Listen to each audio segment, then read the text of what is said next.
Ay mga kababayan, ako pinag-uusapan ho itong mga espekulasyon dito po sa kalagayan at ng kalusugan ho ni Pangulong Marcos Jr. At kasi nakita ho na sa isang talumpati ay dumudugo yung kanyang gilagid.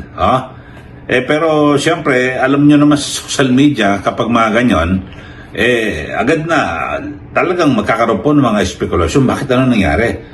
Na kung tutuusin, parang pwede namang baliwalain, di po ba, ng Malacanang. Pero nagalit kaagad ang Malacanang. Ito pong si PCO Undersecretary Claire Castro at agad na binira. Yung mga sinasabing fake news peddler, yung mga nagsasabi mga kung ano-ano, nagpapanggap na doktor. Ganun ho talaga. Yusek, parang hindi ka naman vlogger. Di ba vlogger ka rin? Natural lang tatanong lang naman, buti sana kung ang nagsabi nakita na may dumudugo ang gilagid. May nagsabi kaagad na sa social media kung sino man taga media na sinasabi dumudugo ang gilagid. Naku, maluba ang Pangulo. Wala namang nagsasabi ganung maluba. Nagtatanong lang kung ano ba ang kalagayan ng ating Pangulo, bakit ganun dumudugo ang gilagid? Natatanong lang naman. Wala namang aligasyon na may mabigat na karamdaman ang Pangulong Marcos Jr. Kaya lang, kapag ang Malacanang, ito pong si Yusek Claire Castro nagsalita, parang lalong lumalala ang sitwasyon na parang pwede naman itong baliwalain, di po ba? At sabihin niya lang, isasagot lang, may mga spekulasyon na gano'n. Naku, dumudugong gilagid ng Pangulo. Naku, normal lang yan. Sabihin niya lang, gano'n na, pwedeng gawin niyang reaksyon. Naku, normal lang yan. At alam niyo naman, kita, araw-araw nakikita niya naman ng Pangulo na dumadalo sa iba't ibang kanyang mga mga aktibidad. At, di ba, nag-i-speech siya kung saan nagpupunta, may meeting kami. Tapos, ang kwento, gano'n lang naman di po ba? Pero iba kagad panoorin niyo mga kababayan, yung talagang ito seryoso at masungit na reaksyon ni Yusek Claire Castro dito po sa mga espekulasyon na kung saan ay di umano ay baka may karamdaman na ang Pangulo at kung kaya't dumudugo yung kanyang gilagid. Ito, panoorin po natin mga kababayan. Hi ma'am. There had been speculations about the President's health lately. Kamusta na po ang Pangulo? Kung makikita niyo po, yan naman po ay talagang pinapakalat. Siguro para palabasin na ang Pangulo ay hindi maganda ang kalusugan, not in good health.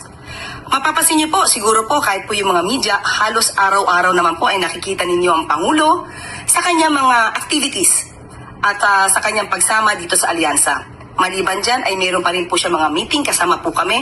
At sa aking perspektibo, dahil nakakasama tayo mismo ng Pangulo, maganda po ang kalusugan ng ating Pangulo. Dahil kung hindi po maganda ang kalusugan ng ating Pangulo, malamang ay hindi na po siya nakakaganap ng kanyang mga tungkulin sa araw-araw. At ang aking pakiusap lamang po sa mga fake news peddlers, huwag niyo pong gawa ng kwento ang Pangulo patungkol sa kanyang kalusugan. Hindi po yan maganda para sa ating bansa. Dapat po ipagdasal pa po natin na maging maganda ang kalusugan ng mga namumuno sa atin. At iwasan po nila na magbigay ng speculation kahit hindi po doktor ay nagpapakadoktor sa social media. Ayun, so yun po ang pahayag ni Dr. Castro, Attorney Claire Castro, mga kabayan. Napakasimple lang naman tanong, no? May mga spekulasyon na kung saan ay baka kung ano ba, ang tunay na kondisyon ng kalusugan ng Pangulo. Normal lang naman may magtanong kasi bakit hindi posibleng tao si BBM. Siya po ay presidente ng Republika ng Pilipinas.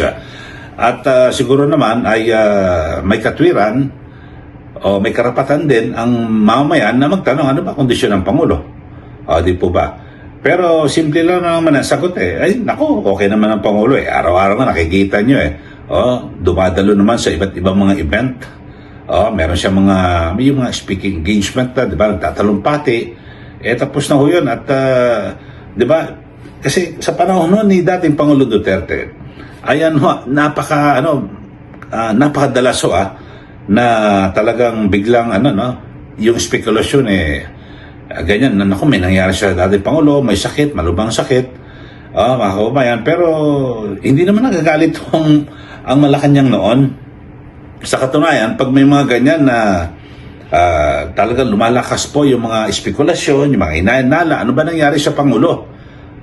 Biglang lalabas si Bongo at mag-post na ito kasama niyang Pangulo. Biro mo, gabing-gabi, ang dilim-dilim, magmumotor, sasakay ng motor. Tapos kasi bigla nawawala ho si dating Pangulong Duterte, nung siya po ay Pangulo, bigla nawawala. Hindi magpapakita ng ilang araw, tapos bigla lalabas, ganyan. O kaya naman, andun, nasa opisina, ang daming mga nakatambak na mga dokumento na pinipirma, abala ang Pangulo, ganun ho. Pero hindi naman sila nagagalit sa media, di ba? Sinasagot lang yung mga tanong. Ano ba ang tanong? Inasaan ng Pangulo? Kaya nga, ito, kaya pakita na ngayon Senador Bongo, ito, Pangulo, yan nagtrabaho sa opisina, isa naman may eksena na magmumotor gabing-gabi. So, yun lang ho. Pero ngayon ay kapag may ganito na mga espekulasyon, biglang sabihin, fake news peddlers, yung mga nagpapakalat daw ng fake news. Nakita naman kasi mismo actual Di ba, sa talumpati na dumudugo ang hilagid. Mga kababayan. Pero wala naman ang sinasabi, spekulasyon Ano ba mga pwede na pagdugo ng gilagid? Di sagutin lang naman ng Malacanang. Pero sabihin na, wala. Kasi kung minsan talagang dumudugo rin naman talaga gilagid mo. Baka biglang nakagat mo naman dila mo o kung ano man. O yung ngipin natin, minsan, di ba? May nangyayari, biglang yung gilagid mo, yung gums mo, dudugo. Ganun ho. Pero, isang sabi niya ay wag ko kayo yung mga nagpapakalat ho diyan ng mga ng mga fake news, tapos yung mga umaaktong doktor, kung pagbabaseho natin si Atty. Claire Castro, umaakto rin doktor. Sabi, perspektibo lang pala sa kanyang pananaw, wala naman sakit, di okay, kung wala sakit, di wala. Magandang dahilan lang, sabihin mo lang hindi, ang Pangulo andyan, nakapanood nyo naman sa telebisyon, nakikita nyo sa kanyang mga event, tapos ang kwento. At bagamat alam nyo yung issue sa kalusugan, talagang ito naman po ay nasa ating batas, di ba? Ang sinasabi nga, the President's health a duty to disclose. Pero kung may mga basihan, di ba? Alam ba, ilang araw, ilang linggo na natin hindi nakikita ang Pangulo sa madla, yun, pwede ho ito itanong. Pero yung mga ganyan, nakita ko may dumudugo yung gilagid. Di wala naman siguro masama. Sagot niya, dumugong gilagid, wala yan. Ang parang pwede ka, malayo sa bituka. Pwede naman ganun, di po ba? So, yun lang ho. At siguro, pinakamaganda ho si Yusek Claire Castro, magpa-check po kayo. Lagi kayong high blood di ba? Lagi ka nakasimangot, na high blood, na yung ngiti na parang pinipigilan ng umiti. Easy lang ho. Easy lang, Yusek. At siyempre, sa mga kanyang usapin, kaya nga spekulasyon Hindi naman sinabi na nagpakalat na ganito may sakit ang Pangulo. Ayun, fake news po ito. Kasi wala namang sakit wala namang sinasabi. Pero yung spekulasyon na ano kaya, yung mga tanong na bakit dumudugo ang gilagid ng Pangulo? Meron ba siya sakit? Tanong ho yun So, di ba, walang problema. Pero sabihin mo na, naku, dumudugo ang gilagid, gums ng Pangulo, tapos man nagsabi ka, naku, may sakit to. Ito, iba yon, di ba? So, yun lang ho, mga kababayan. At napag-uusapan lang ho natin itong issue ito.